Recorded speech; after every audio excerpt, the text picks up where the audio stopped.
नागलोक में एक नागरानी रहती थी। बहुत ही सुंदर और बहुत ही प्यारी नागरानी थी।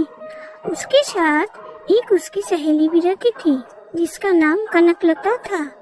और नागरानी के साथ वो हमेशा रहती थी। कहीं भी नागरानी जाती तो कनकलता उसके साथ रहती। कभी भी नागरानी को कनकलता नहीं छूटती।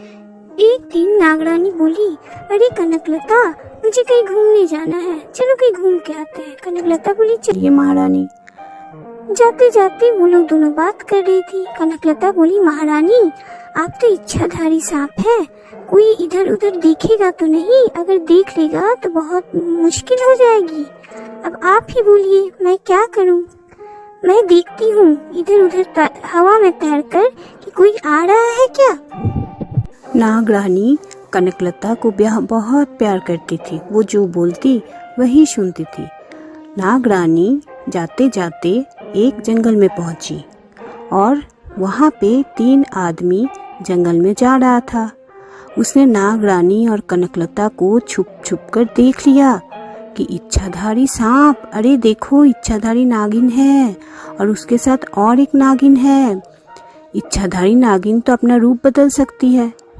तब कनकलता बोली, अरे महारानी जी यहाँ से चलिए, भागिए यहाँ से, देख लिया है मनुष्य ने। तब उस लोगों ने वहाँ से जाने का प्रयास किया और जंगल में चली गई। और जाते जाते बोली, अरे शाम हो गया है, चलो हम लोग अपना घर जाते हैं। वो तीनों आदमी तो देख लिया है महारानी, अब हम लोग क्या करेंगे? अरे कुछ नहीं करेंगे कनकलता, वो लोग कुछ नहीं करेगा, वो भले आदमी हैं। महारानी, कनकलता बोली, महारानी आप नहीं जानते हैं इस मनुष्य को, ये लोग बहुत ही पापी होते हैं। हम लोगों को देख लिया, अब जाने क्या करेगा हम दोनों के साथ। कनकलता बहुत ही चिंतित हो गई। बोली, महारानी ये तो बहुत ही बुरा हुआ। महारानी बोली, अरे कनकलता तुम चिंता मत करो ना, तुम परेशान मत हो, मैं हूँ ना, मैं सब संभाल लूंगी। तुम मेरे साथ चलो, हम लोग घूमने आए हैं ना, चलो घूम लेते हैं अच्छा से। जाते जाते वो लोग एक गांव में पहुंची। वहाँ 2 बच्चे खेल रहे थे। अब दोनों ने इच्छाधारी सांप को देख लिया, महारानी को और कनकलता को। और उसका छोटा भाई जो था वो बेहोश होने लगा और बहन जो थी वो दौड़ रही है, अरे सांप है, बचाओ बचाओ। कनकलता बोली, महारानी यहाँ भी देख लिया, छोटे छोटे बच्चों ने हम लोगों को देख लिया, अब हम लोग क्या करेंगे? महारानी बोली, अरे चिंता मत करो, वो छोटे हैं, वो लोग भूल जाएंगे, चलो मेरे साथ, तुम परेशान मत हो। कनकलता बोली, कोई सामने आएगा मैं तो उसे मार दूंगी, मैं आपको कुछ भी हानि नहीं पहुंचाने दूंगी। महारानी बोली, चलो कनकलता, इस लोगों को याद रखने की शक्ति को मिटा देती हूँ ताकि इसे कुछ भी याद नहीं रहे, फिर हम लोग आसानी से जा सकेंगे। कनकलता बोली, ठीक है महारानी। और दोनों जाके उस लोग को याद रखने की शक्ति को मिटा दिया और अपने नागलोक में पहुंच गई। नागलोक में पहुंच के कनकलता तो चिंतित थी ही और चिंता हो गया। बोली, महारानी महारानी। बोले, क्या हुआ कनकलता, क्या बात है, क्यों तुम परेशान हो? महारानी मुझे तो बहुत डर लग रहा है कि क्या करेंगे, अगर वो लोग आ जाए, वो आदमी लोग आ जाए, हम लोग को मारने आ जाए तो हम लोग क्या करेंगे, कहाँ जाएंगे? महारानी बोली, तुम शांत रहो कनकलता, कुछ नहीं होगा, मैं तुम्हें वचन देती हूँ ना, तुम्हें कुछ नहीं होगा। तुम मेरे साथ रहो और मेरे साथ ही रहोगी, हमेशा मेरे साथ रहोगी, तुम चिंता मत करो, मैं हूँ ना, मैं तुम्हें भी हानि नहीं पहुँचाने दूंगी और तुम मुझे हानि नहीं पहुँचाने दोगी। तुम तो मेरी बहुत अच्छी सहेली हो ना, तुम चिंता मत करो, मैं और तुम मिलके सब ठीक कर देंगे, ठीक है? कनकलता बोली, ठीक है महारानी, आप जो बोलेंगे मैं वही करूँगी। हाँ कनकलता, चलो आओ थोड़ा सा आराम कर लेते हैं। नहीं नहीं महारानी, कनकलता बोली, नहीं नहीं महारानी, मैं तो चारों तरफ देखते रहूंगी, कोई आएगा तो नहीं। कनकलता बोली कि ऐसे ही करके देखते रहूंगी तो कोई नहीं आएगा और हम लोग को कोई देख भी नहीं सकेगा। दूसरे दिन दोनों जंगल पहुंची घूमने के लिए और वहाँ तीनों आदमी ताक लगा के बैठा था कि नागिन आएगी और हम लोग उसको मारेंगे।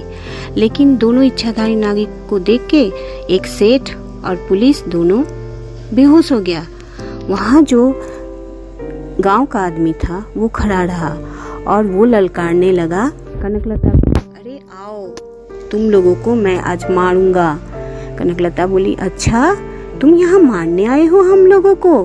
ठीक है, देख लेते हैं, देखो मैं अभी तुम्हारा क्या हाल करती हूँ। तुम्हारा दोनों मित्र तो बेहोश हो गया, तुम्हें भी नहीं छोड़ूंगी।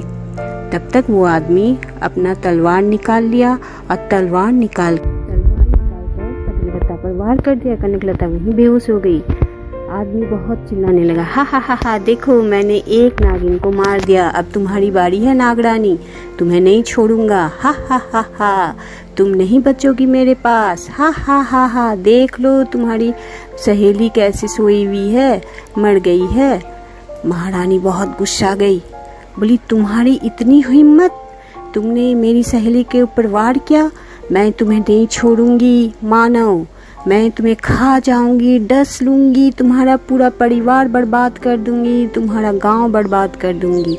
मेरी सहेली को तुमने ऐसा वार किया कि वो बेहोश हो गई। मैंने सोचा था कि तुम लोग अच्छे हो, लेकिन कनकलता ठीक बोलती थी, देखो अब मेरा रूप। और महारानी एकदम सी बहुत बड़ा आकार कर ली अपना। नागिन का इतना बड़ा रूप देखे वो आदमी बहुत डर गया और माफी मांगने लगा, नागिन माफ कर दो, नागिन माफ कर दो, मैं अब कभी नहीं करूँगा ऐसा। नहीं, तुम माफी के लायक नहीं हो मानव, तुम्हें मैं नहीं छोड़ने वाली हूँ। नागिन मुझे माफ कर दो, मुझे माफ कर दो, मत बर्बाद करो हम लोगों को, मेरा गांव छोड़ दो। नागिन बोली, नहीं, जैसे तुम्हारे मित्रों को मैंने मारा वैसे तुम्हें भी मार दूंगी, नहीं छोड़ूंगी। कनकलता को तुमने बेहोश कर दिया, कनकलता पर वार किया, कितना हिम्मत है तुम्हारा जो मेरी सहेली पे वार किया, तुम्हें जरा सा भी डर नहीं। आदमी ने कहा, हाँ नागिन, मुझे माफ कर दो, मुझे नहीं पता था कि ऐसा होगा, मैं गलती से कनकलता पर वार कर दिया, नहीं छोड़ूंगी मैं तुम्हें। और नागिन कनकलता को साथ लेते लेते जा रही थी। वो बहुत ही दुखी हो गई थी, वो सोच रही थी कैसे कनकलता को मैं ठीक करूं। तीनों आदमी गांव की तरफ दौड़ा और साथ साथ नागिन और कनकलता को भी नागिन साथ में लेकर गांव की तरफ दौड़ी और उस आदमी को तो वहीं मार दी जहाँ पे उसका घर था। और वो दोनों आदमी दौड़ने लगा। कनकलता को नागिन ने अपने मंत्र से ठीक कर दिया। कनकलता जाग उठी, खड़ी हो गई और वो दोनों आदमी दौड़ने लगे। कनकलता बोली, हा हा हा, अब क्या करोगे? तुम लोग मेरे ही हाथों मरना चाहते हो ना? ठीक है, फिर देख लो क्या होगा तुम लोग का हश्र। कनकलता बोली, महारानी इस लोग को मत छोड़िए, मैंने कहा था ना ये लोग बहुत ही पापी आदमी हैं। हाँ कनकलता, तुम मत सोचो, मैं इस लोग को नहीं छोड़ूंगी।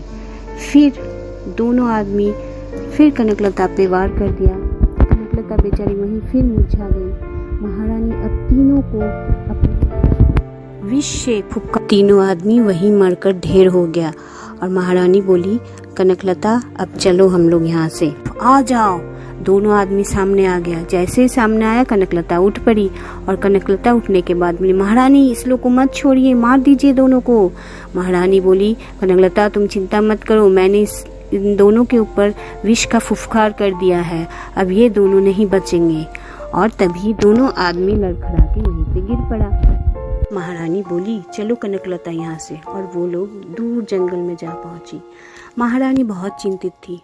बोली, कनकलता मनुष्य ऐसे क्यों होते हैं जो छोटे छोटे जंगली जानवर हैं उस लोग को मारते हैं, खाते। कनकलता बोली, महारानी ये तो मनुष्य का आदत है, वो हमेशा दूसरे जीव जंतुओं को मारते हैं, खाते हैं और उसे बर्बाद करते हैं, उसे जीने नहीं देते। ये तो गलत बात है ना कनकलता, ये तो बहुत ही गलत बात है। और वो लोग चलते चलते अपना बात करते जा रहे थे और कनकलता चारों तरफ देख रही थी कि कहीं उसकी महारानी को कोई चोट नहीं पहुंचाए। और महारानी धीरे धीरे दोनों बात करते करते अपना जंगल पार कर रहे थे। कनकलता बोली, महारानी आप थोड़ा धीरे चलिए, आगे खतरा है, रुकिए मैं आ रही हूँ। और वो हवा में तैरने लगी। तैरते तैरते महारानी का सुरक्षा करने लगी। वो महारानी से बहुत प्रेम करती थी और महारानी भी उससे बहुत प्रेम करती थी। दोनों बहुत ही अच्छी और पक्की सहेली थी।